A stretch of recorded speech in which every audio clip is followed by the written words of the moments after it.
आज की वीडियो में बात करेंगे ऐसे कौन से वो बड़े कारण हैं जिसकी वजह से ड्रीम इलेवन कमबैक कर सकता है।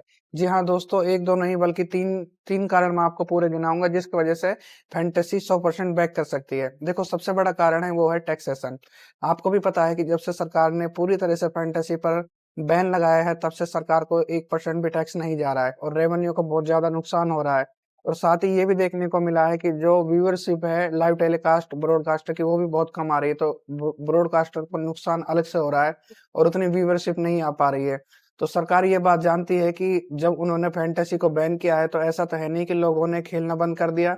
लोग अभी भी खेल रहे हैं, बल्कि पहले से ज्यादा मात्रा में खेल रहे हैं और वो जुए की तरफ और सट्टे की तरफ अग्रसर हो चुके हैं, जो कि एक बहुत बड़ा नुकसान है। सरकार ने ये फैंटेसी इसलिए बैन किया था कि ताकि जो गरीब आदमी वो अपना पैसा इसमें गवा रहे थे और कोई रूल्स एंड रेगुलेशन नहीं था, तो सरकार चाहती थी कि इसको रूल्स एंड रेगुलेशन के साथ लाया जाए वापस। इसलिए सरकार ने इसका नाम रूल्स एंड रेगुलेशन बिल रखा, ना कि फैंटेसी बैन। यदि सरकार को फैंटेसी बैन करना होता तो कभी ऐसे बात ही नहीं चलती। पिछली बार आपको याद है तो इंटरव्यू में 10 दिन पहले अश्वनी गौतम जी ने कहा था कि हम 10 से 15 दिन में रूल्स एंड रेगुलेशन लागू कर देंगे। तो आप खुद ही बताओ, यदि सरकार को पूरी तरह से फैंटेसी बैन करनी होती तो क्या रूल्स एंड रेगुलेशन की बात होती? बिल्कुल भी नहीं होती।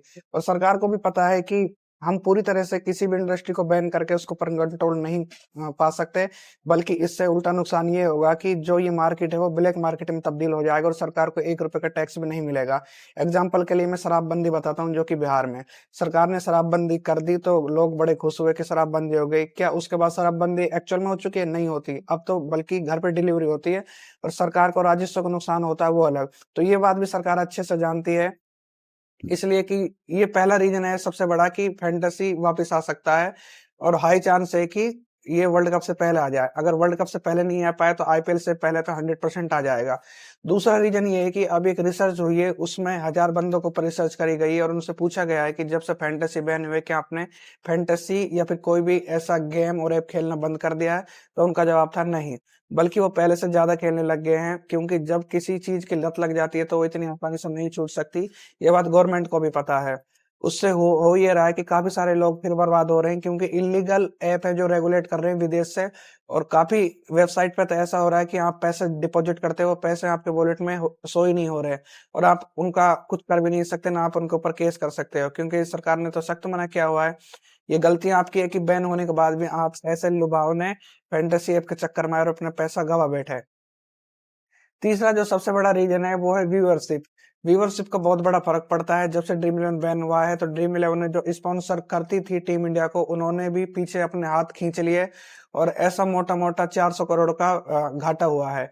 और आप खुद ही देखो ना, पहले आप कितना मैच देखते थे लाइव और अभी कितने देख पा रहे हो? अब मैं बिल्कुल भी नहीं देखता, क्योंकि ना तो मैं टीम लगाता हूँ, ना मैं देखता हूँ, ना वो इंटरेस्ट रहा है। तो वर्ल्ड कप अब सामने है और अगर व्यूअरशिप नहीं आएगी तो रेवेन्यू का नुकसान होगा सीधे सीधे बीसीसीआई को, और बीसीसीआई का नुकसान होगा तो बीसीसीआई एक बहुत बड़ी बॉडी है और सरकार के ऊपर प्रेशर होगा। तीन ये मेजर कारण है जिसकी वजह से फैंटेसी 100% कम बैक कर सकता है। और चौथा जो सबसे मेन कारण है वो है कॉन्स्टिट्यूशन का राइट्स को नहीं देखते हुए इसके ऊपर बैन लगाना। आप सभी को पता है कि जो ये जो बैन का जो हक होता है वो स्टेट के अंडर में आता है, ना कि सेंटर के अंडर में। फिर भी सेंटर ने इसमें हस्तक्षेप किया तो सरकार चाहे तो स्टेट की सुप्रीम कोर्ट जा सकती है और एक कर्नाटक की सरकार भी हाई कोर्ट और सुप्रीम कोर्ट में अर्जी डाली है, तो उनके ऊपर फैसला आना तय है। यदि गवर्नमेंट इसको चालू भी नहीं करती है तो सुप्रीम कोर्ट से हमें उम्मीद रहेगी कि ये इसको चालू किया जाए, क्योंकि ये कॉन्स्टिट्यूशन के हिसाब से नहीं है जो इसके ऊपर बैन लगा है। तो होप उम्मीद यही करता हूं कि सुप्रीम कोर्ट तक मामला ना पहुंचे, पहले ही पेमेंट गेटवे मिल जाए। जैसे कि सूत्रों के हवाले से खबर मिली है कि 6 फरवरी तक आपको पेमेंट गेटवे देखने को मिल जाएगा। तो आप बिल्कुल निश्चित रहिए, यदि किसी कारणवश 6 फरवरी को पेमेंट गेटवे देखने को नहीं मिलता है तो आईपीएल से पहले तो आप पक्का ड्रीम इलेवन जो पेड कॉन्टेस्ट वो चालू कर देगा।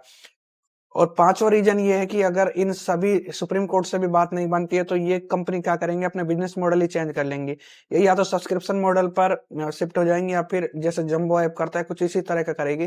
पर मेरी आपसे अपील है कि जंबो पंबो ऐप पर मत खेलो, क्योंकि इनका कोई भरोसा नहीं, कब तक ठीक चल रही कब तक नहीं, कब आपका विड्रॉल अटक जाए कुछ कह नहीं सकते। तो उम्मीद करता हूँ कि आपने इतना वेट कर लिया तो आगे भी आप वेट कर लोगे, थोड़ा बहुत दिन की बात हो रही है। तो फैंटेसी आपका 100% वापस आने वाला है, तो निश्चित रहो, खुश रहो, मस्त रहो। अगर वीडियो आपको इन्फॉर्मेटिव लगी हो तो हमारे वीडियो को लाइक कर दीजिए और चैनल को सपोर्ट करके अपना प्यार दिखा दीजिए। मिलता हूँ आपसे अगले वीडियो में, तब तक के लिए बाय बाय, टेक केयर, खुश रहो, मस्त रहो।